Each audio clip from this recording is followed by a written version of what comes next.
So, Dynasty Warriors 9 probably has a lot more bad things than it has good. But there are a couple things that are, I would say, overlooked in the game. Cutscenes, I think, were done really well. We're not talking about the voice acting, just the cutscenes. The graphics were great. I think it was, eventually worked upon. I think the story for some parts were pretty good. If done a different way, it could have been very captivating. But we're talking about the combat today. In the Dynasty Warriors 9 specific combat and how it changed from the usual, XY combos into the trigger attacks that we were given in Dynasty Warriors 9. So after doing a little bit of research for a different video, I stumbled upon this video where he kind of explains the combat system, and actually it's a little more sophisticated than I thought it was. So I just want to give Dynasty Warriors 9 the credit where it's due, because it has the ability to give these characters multiple different things that makes them stand out, but it smashed it into a very brain and mind-numbing system that was so simple that nobody could really enjoy it. So with this video, I just want to talk about the game is actually a little bit more complex with the combat system than I thought. In terms of the moves given to the characters, the gameplay obviously with it is very, very easy. But if you've noticed, I don't know if anybody's noticed, but after watching that video, it's actually kind of interesting to see that each character, depending on which trigger attack you use, actually has a unique movement for their weapon. So you have your movements, right? You have your A, your X, and your Y, or your X, your square, and your triangle, whichever you're playing on.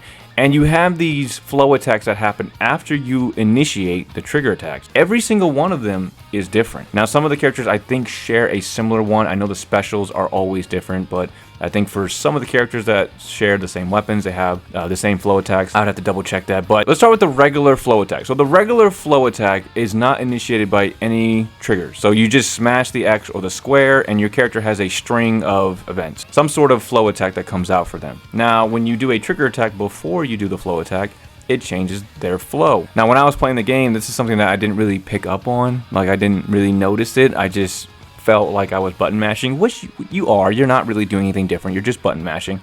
But the characters themselves are doing different moves. Obviously, we'll start with the launch because the launch is the most different. Obviously, when you launch them, you jump up with them. For the most part, I think the heavier weapons stay on the ground. But you jump up with them, you do a couple of things in the air, and you knock them back down. But then you have the X and the A, which have different flow attacks from the normal one. And again, it's not a matter of the combat system was great and they should keep it and all that junk. I'm just saying that they have this ability to give them unique movements based on how they're fighting, right? Which is a really good way to approach it. So when you stun somebody, which I think is the X, right? The X or the square, the character has a different movement and it's a different set of flow attacks for the game. And then same thing with the A attack. You knock them down, you have a different movement. I think you kind of stay in one area. It's not really a motion one, but whichever one you use, you have a different flow attack for that character. And then I would say the game goes a little bit more intricate with these reactive and the Y button. Now, if you just use the Y button by itself, you're just separating people away from you, so you're just pushing them away. Nothing crazy, it's just very simple. But depending on what you're doing with your analog stick, so if you're far away from somebody, or if they're running away, and you're encroaching upon them, and then you press Y, you close the distance, and you do damage, right? And you also have, I didn't even know this was a thing until I saw the video, you have a smash attack, which I don't think is very practical at all. I mean, why do that when you can do the flow attack? But if you do the launch attack and then you manually jump up and then press Y again, you can smash them back down to the ground, which I don't really see the use in that. But it's cool to see there's different moves for the characters, right? If you launch them up and you just followed up the flow attack, I think most of the time they just get knocked back down to the ground anyway. But the smash attack, you jump up with them and then you smash them back down, it's just you have different moves. There's ways to make it so different. They can make it unique. They can give them different weapons. They can do all these things because they have it in this game. That's the main point of why I'm making this, because they have such a unique approach to it. Each character has such a unique movement depending on the trigger that you use for the character. So if they can do that, why not just give the characters similar weapons if you want, right? Don't worry about the crazy weapons. Give them the similar pikes and the spears, but just give them different movements. You have so many different movements for each trigger in this game for each character, but you can't do that for the characters themselves. The combat system, it was just really interesting to explore and kind of dive into because, again, I agree, it's very mind-numbing. You're just smashing buttons. You're not really doing much. It's not an exciting thing to, play. But in terms of watching it and understanding that the characters are moving a different way depending on the trigger attack that you start with, is really cool, right? The reactive attacks, depending on which one you're doing, you have your execution attack, which I thought was such a bad thing to put into the game, but it's there, right? You have the execution attack, you have the counters. I think one of them is a direct smash, the other one you launch them up into the air. So for me, the combat system from Dynasty Warriors 9, it's not as okay. It's definitely as bad as you think, but the nuances in between it, I think, is where the gold is. So let's take a couple of pairs of characters that have the same weapon style and similar movesets within the games. Now, most of the characters have similar movesets, like I already mentioned, with their A's, their X, and their Y's. But each character has one of those flow attacks. One of those flow attacks has a unique ending to one of them. For example, let's take Cao Pi and Lu Xun. Cao Pi and Lu Xun have the exact same weapon. Most of their flow attacks are the same. The normal flow attack between both of them is the same. The X between them is also the same. However, their Y and their A are different. So the Y and the A are the same up until, I believe, the N for both of these characters. For Cao Pi, he gets his ice element towards the end of the A flow attack, resulting in a bunch of icicles coming up.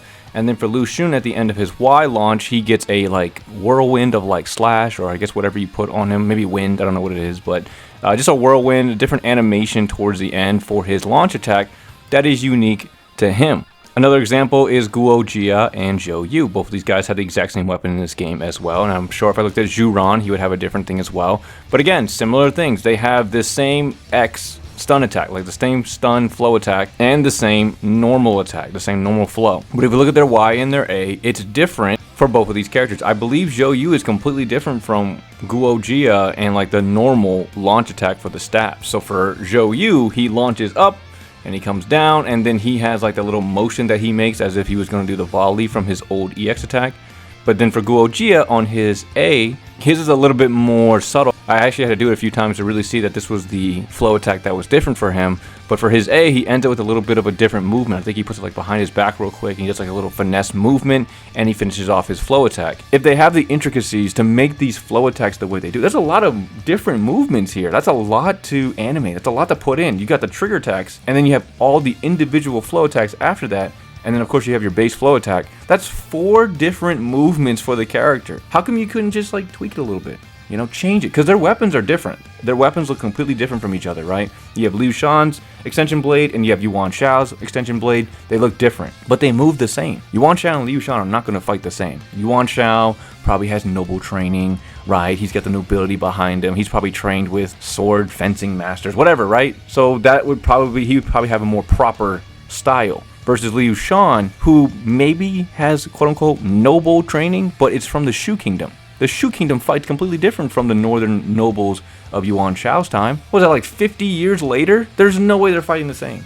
You know, there's no way that Liu Shan and Yuan Shao should be fighting the same. Maybe they use the same weapon, sure. But in terms of fighting the same way, I don't think so. And I might be repeating myself again, but because I was able to actually see that now, they have the ability to make these characters individualized. With Zheng He, giving him the throwing knives, you shouldn't have done that, right? Give him the claws, but for some reason, if they do something and they give iconic characters clones again, make them different. You know, they have the ability to do that. They took the time to make these individual flow attacks for each and every character. Do that, right? Do that. And then for the combat itself, like I said, I just think it was interesting. There's a lot of little things, you know, going back to like the Y button, right? So when I first picked up the game, but the Y button to me was just a useless attack that you did once. It didn't really do much, but further investigation, you know, you get the space created. Sometimes you stun the characters or the people around you, so that's really cool. There's a lot more intricacies with the Y button than I thought there was. But depending on how far you are, depending on if you're using your stick to put, like if you're directionally going forward towards an enemy, your Y button's going to change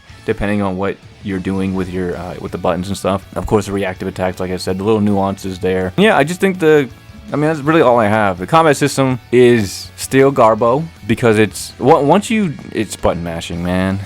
You press one of the trigger attacks and you just spam X. That's it. I mean, there's really no skill involved with it. The main point of the video was just to show that, if people didn't notice it already, that these flow attacks are different. It's not they're not doing the same movements over and over again, which I think got lost in the button mashing, because I definitely didn't see it. I was just like, yeah, I did the launch, smack him back down. Yeah, I did the stun, he does something like that. Yeah, I did the A and he does something. And you know, if I'm playing Dynasty Warriors 9 Empires and I have a certain gem or, you know, element on it, I'm like, yeah, I want to initiate the wind to come out, or the lightning, or the fire. And this is a better way to do it. Oh, this is bigger AoE advantage here. So let me do that over and over again. But I never noticed they were so different, and they have the ability to make them different. Yeah, I don't know. Anyway, that's all I have for the video, guys. Hope you guys enjoyed it. If you did, definitely appreciate a like, comment, or subscribe. Let me know what you guys think about the Dynasty Warriors 9 combat system. Yes, I agree. I'm not saying it. I'm not defending the system. I think it's very bland and very, you know, like I said, mind-numbing. I just think it gets very old very fast, and it's just very simple. But let me know what you guys think about it down below. That's all I got. I'll see y'all in the next video. Later, guys.